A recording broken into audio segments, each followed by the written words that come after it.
6월 15일 월요일. 알아보는 눈.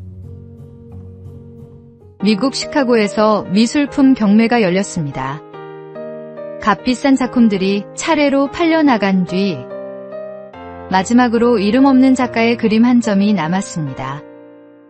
사람들은 그 그림에 큰 관심을 보이지 않았고 결국 $14 75센트라는 낮은 가격에 팔렸습니다.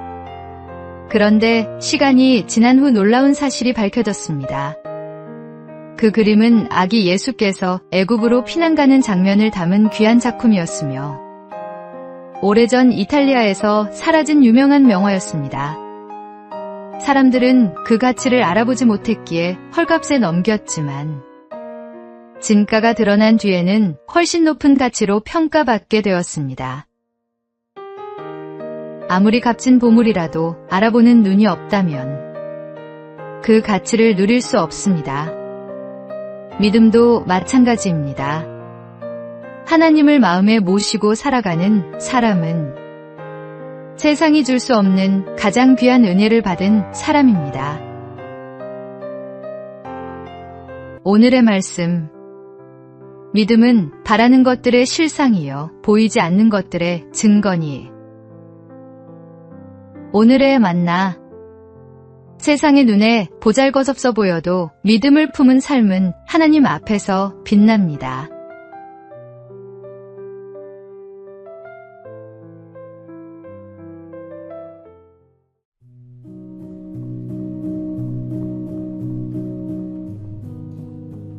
(6월 16일) 화요일. 손가락의 방향. 삶이 뜻대로 풀리지 않을 때 우리는 자연스럽게 원인을 밖에서 찾습니다.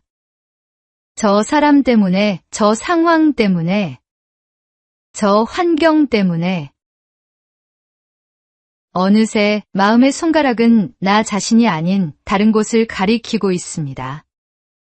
조선 후기의 실학자 정약용은 강진 유배지에서 오랜 세월을 보내야 했습니다. 억울함과 외로움 속에서 그는 처음에는 세상과 사람을 향한 복잡한 마음을 품었을 것입니다. 그러나 시간이 흐르면서 그는 바깥을 향하던 시선을 거두고 자신의 내면과 학문을 깊이 들여다보기 시작했습니다. 그 고독한 성찰의 시간 속에서 목민심서와 같은 귀한 저술이 탄생했습니다. 시련이 그를 무너뜨린 것이 아니라 자신을 돌아보게 만든 것입니다. 오늘 하루 누군가를 향해 뻗으려는 마음의 손가락을 잠시 거두어 보십시오. 변화는 남을 바라보는 데서가 아니라 자신을 돌아보는 데서 시작됩니다. 오늘의 말씀. 어찌하여 형제의 눈 속에 있는 티는 보고 내 눈 속에 있는 들보는 깨닫지 못하느냐. 오늘의 만나. 남의 허물은 잘 보이고 내 허물은 잘 보이지 않는 것이 우리의 본성입니다. 오늘은 그 손가락을 거두고 주님 앞에 나 자신을 내어놓는 하루가 되십시오.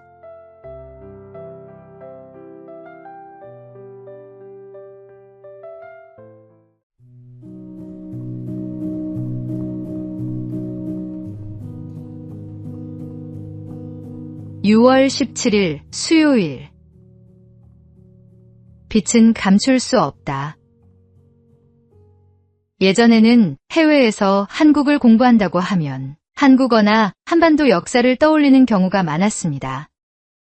그러나 이제 한국은 하나의 독립된 연구 분야로 자리 잡아 가고 있습니다. 최근 영국의 옥스퍼드 대학교가 옥스퍼드 한국학센터를 공식 개설한다는 소식이 전해졌습니다. 더욱 의미 있는 점은 이 과정이 정부나 학교의 정책이 아니라 현지 교수진의 노력으로 이루어졌다는 사실입니다. 한국의 문화와 역사가 일시적인 유행을 넘어 학문적으로 연구할 가치가 있는 분야로 인정받은 것입니다. 담당 교수는 앞으로 100년을 내다보는 연구를 이어가겠다고 말했습니다. 빛은 감출 수 없습니다. 하나님께서 주신 가치와 열매도 마찬가지입니다. 하나님은 그 작은 순종을 통해 풍성한 열매를 맺게 하실 것입니다. 오늘의 말씀. 너희는 세상의 빛이라. 산 위에 있는 동네가 숨겨지지 못할 것이요. 오늘의 만나. 내가 서 있는 이 자리에서 최선을 다해 빛을 발할 때 하나님은 그 빛을 세상 끝까지 이어가십니다.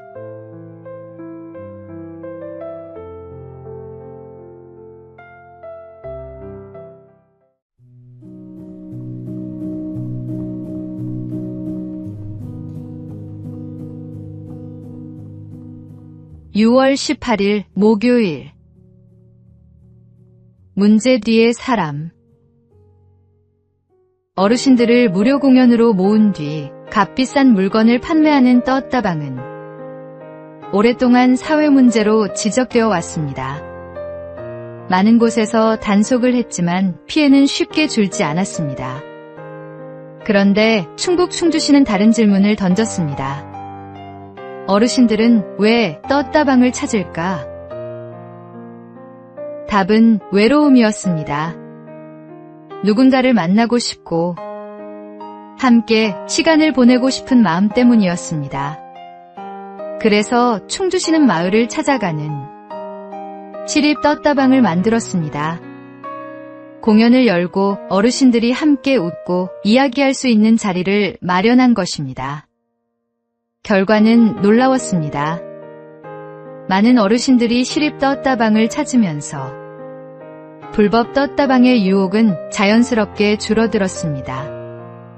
충주시가 발견한 것은 단순했습니다. 어르신들에게 필요한 것은 단속보다 함께할 사람이었다는 것입니다.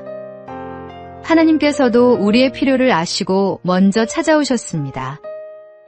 누군가에게 당신의 관심이 큰 힘이 될 수 있습니다.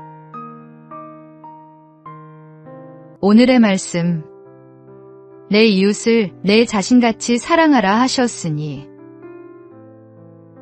오늘의 만나. 사람의 행동 뒤에 있는 필요를 볼 수 있을 때 비로소 참된 섬김이 시작됩니다.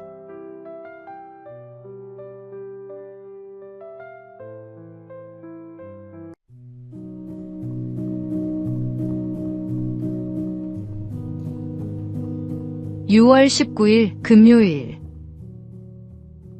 동가식 서가숙. 옛 중국 고사에 동가식 서가숙이라는 말이 있습니다. 한 처녀가 두 총각 사이에서 혼인을 고민하게 되었습니다. 동쪽 마을 총각은 부자였고 서쪽 마을 총각은 인물이 훤했습니다. 어머니가 누구를 선택하겠느냐고 묻자 처녀는 이렇게 대답했습니다. 밥은 동쪽 집에서 먹고 잠은 서쪽 집에서 자고 싶습니다. 좋은 것만 골라 취하고 싶은 마음을 풍자한 이야기입니다. 우리의 신앙도 때로는 이와 비슷합니다. 하나님께는 복을 받고 싶지만 순종은 미루고, 어려울 때는 하나님을 찾지만 평안할 때는 세상의 즐거움을 먼저 선택할 때가 있습니다. 하지만 신앙은 내가 원하는 것만 취하는 삶이 아닙니다. 하나님은 필요할 때만 찾는 분이 아니라 우리의 삶 전체를 맡겨야 할 주님이십니다. 오늘 나는 하나님을 삶의 중심에 모시고 있는지 돌아보십시오. 오늘의 말씀. 너희는 먼저 그의 나라와 그의 의를 구하라. 그리하면 이 모든 것을 너희에게 더하시리라. 오늘의 만나. 복은 원하면서 예배는 뒤로 미루지는 않는지 돌아보십시오. 하나님을 삶의 중심에 모실 때 그분이 모든 것을 더하여 주십니다.